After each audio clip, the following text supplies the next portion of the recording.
নির্বাচনের আগে রাজনৈতিক দলগুলো সুবিধাবাদী অবস্থান নিয়েছে। তারা চেয়েছে যেভাবেই হোক নির্বাচনটি হয়ে যাক এবং নির্বাচনের পরে আমরা দেখব কে কত আসন পাই, সরকার গঠন করতে পারি কিনা, তারপরে আমাদের যা বক্তব্য। বিএনপির বর্তমান আচরণে অনেকটা সেরকমই মনে হচ্ছে। গণভোটের প্রক্রিয়া এবং গণভোটের যে বিষয়গুলোর অবতারণা করা হয়েছিল সেটি কিন্তু ত্রুটিপূর্ণ ছিল এবং এই প্রশ্ন তখনও উঠেছিল যে আমরা এই 4টিতে 3টিতে হ্যাঁ করলাম, 1টিতে না করলাম, আমি কোথায় টিক দিব। এটি প্রক্রিয়াগত ত্রুটি। কিন্তু যদি আপনি এভাবে বলতেন যে জুলাই সনদে ঐক্যমত্য এবং নোট অফ ডিসেন্টের উপরে আপনি হ্যাঁ কিংবা না বলুন, তাহলে কিন্তু জিনিসটি ক্লিয়ার হয়ে যেত। অন্তর্বর্তী সরকার সেটিকে ভাঙতে গিয়ে, বিষয়ের অবতারণা করতে গিয়ে তাদের পক্ষে যুক্তি ছিল তারা মানুষকে বুঝিয়ে বলবেন কেন হ্যাঁ অথবা কেন না। কিন্তু সেটি করতে গিয়ে যেটি হয়েছে, বিষয়ের অবতারণাটি পূর্ণাঙ্গ হয়নি। বিষয়ের অবতারণার মধ্যে অনেক প্রশ্ন আছে। অতীতের গণভোটগুলো নিয়েও কিন্তু আপনি একই প্রশ্ন করতে পারেন। দেখুন, এটি নিয়ে তখন কিন্তু যথেষ্ট সময় ছিল বিতর্ক করার, মতামত দেওয়ার, এমনকি বলার যে এটির ভিত্তিতে গণভোট হলে এই ফলাফলকে আমরা কিভাবে নিব।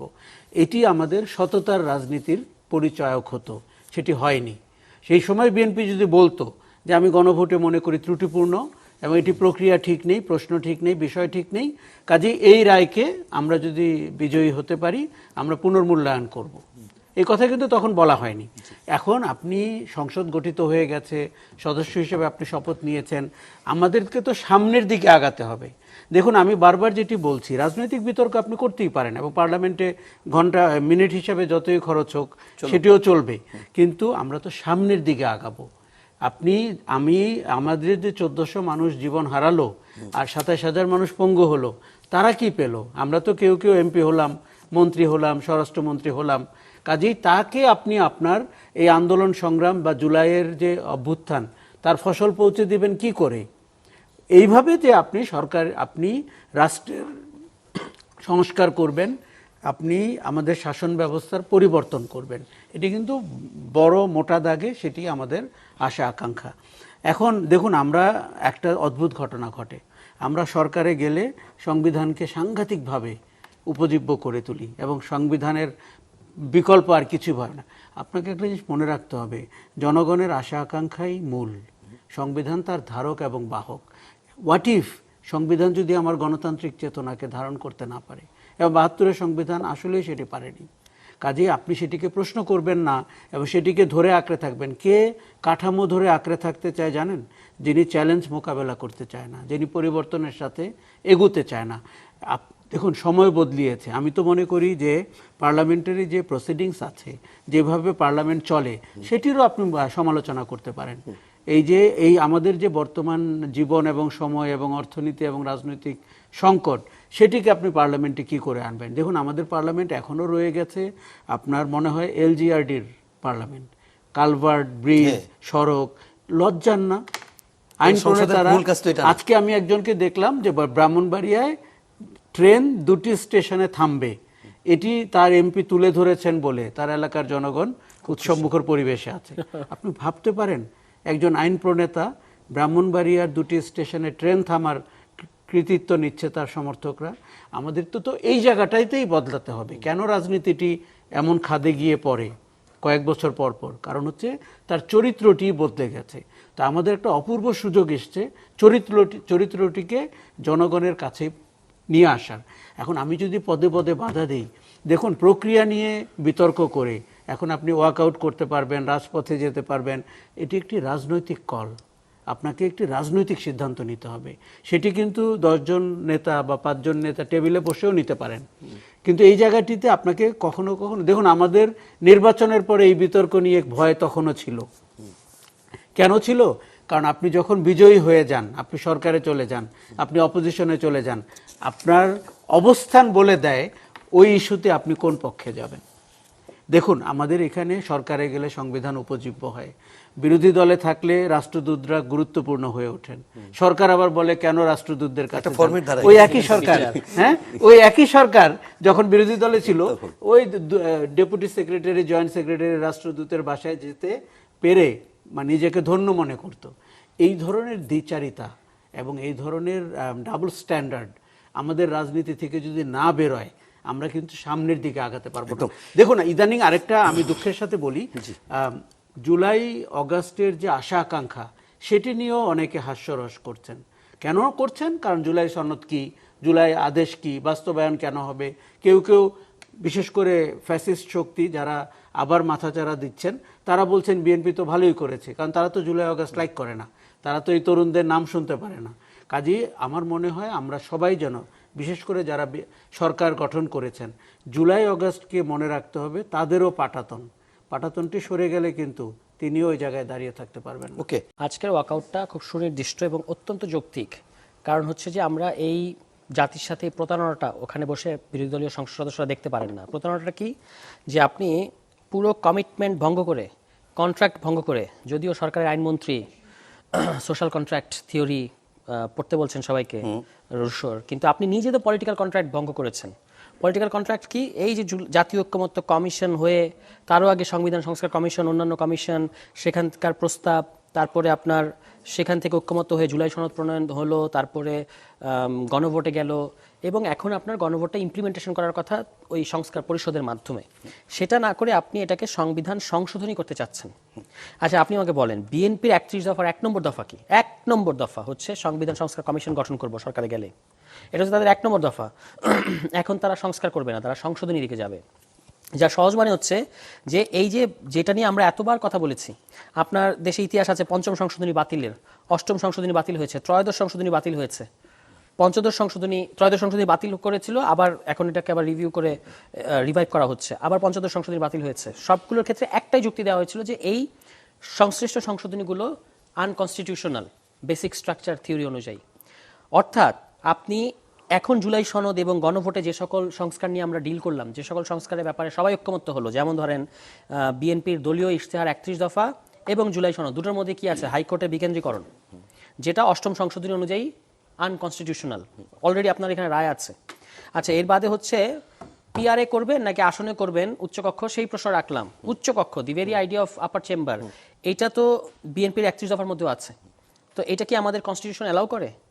তো আপনি যেটা সংশোধনীর মধ্য দিয়ে করবেন, করলে পরে কি হবে? এটা ওই বেসিক স্ট্রাকচার তত্ত্বে গিয়ে আবারও আটকা পড়বে, মানে সপ্তদশ সংশোধনী অষ্টাদশ সংশোধনী নিয়ে যাবে। বাংলাদেশের সংশোধনী গুলোর ক্ষেত্রে খেয়াল রাখতে হবে যে এটা একটা সাপ লুডো খেলার মতো।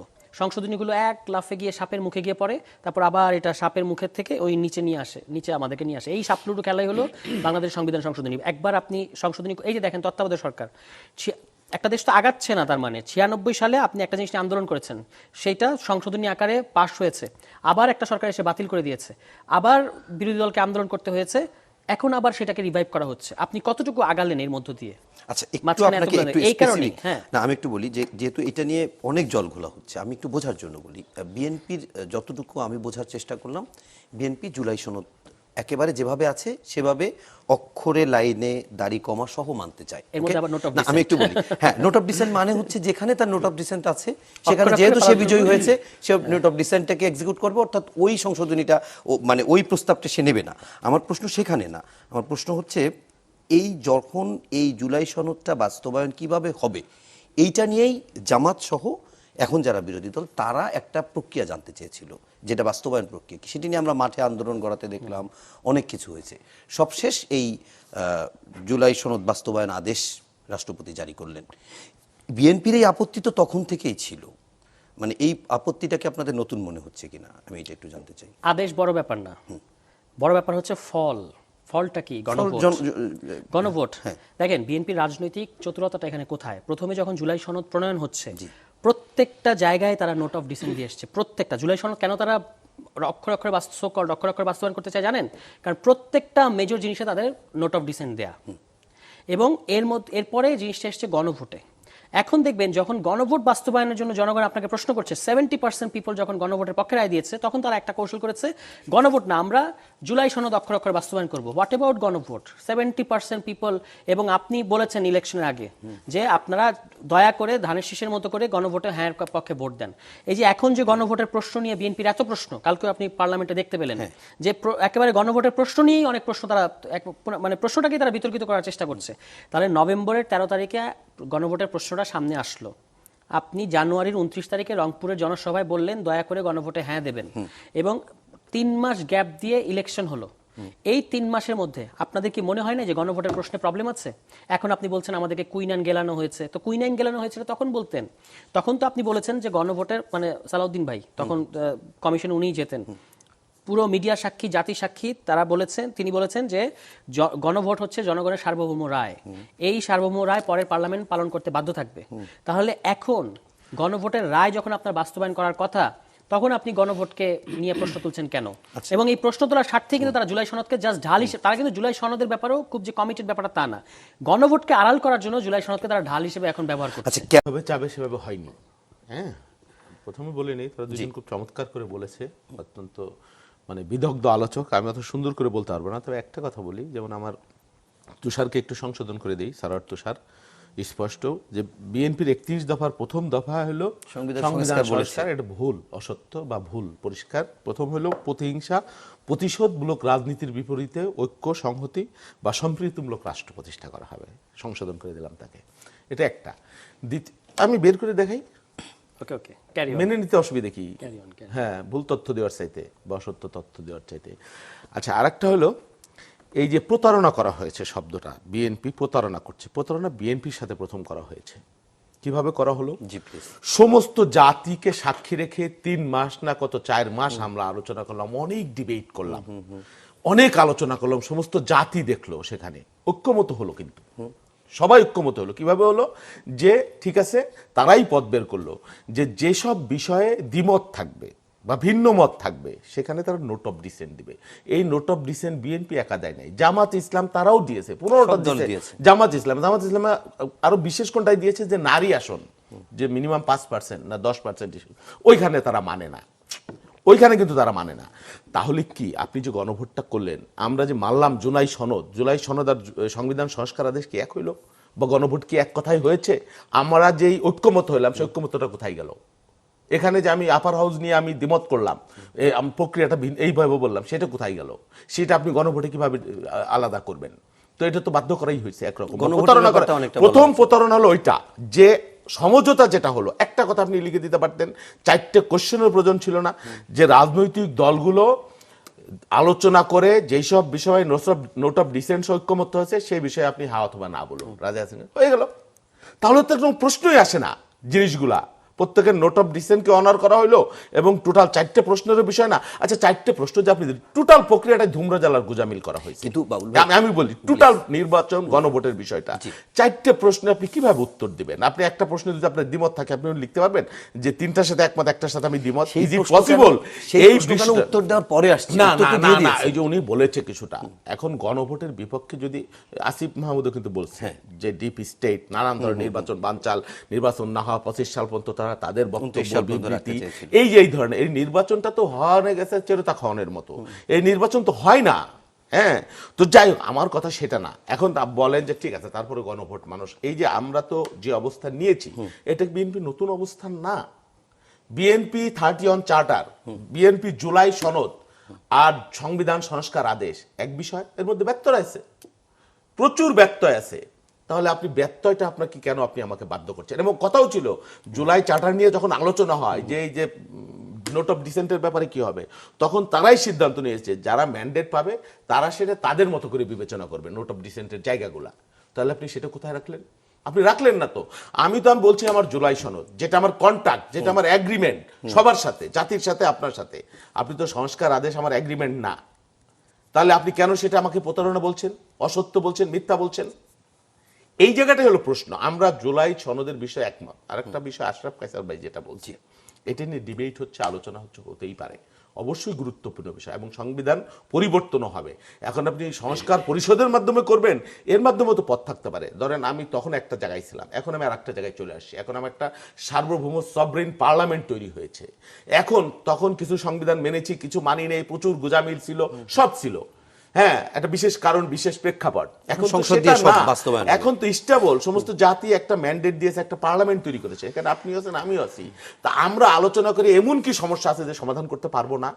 Why not?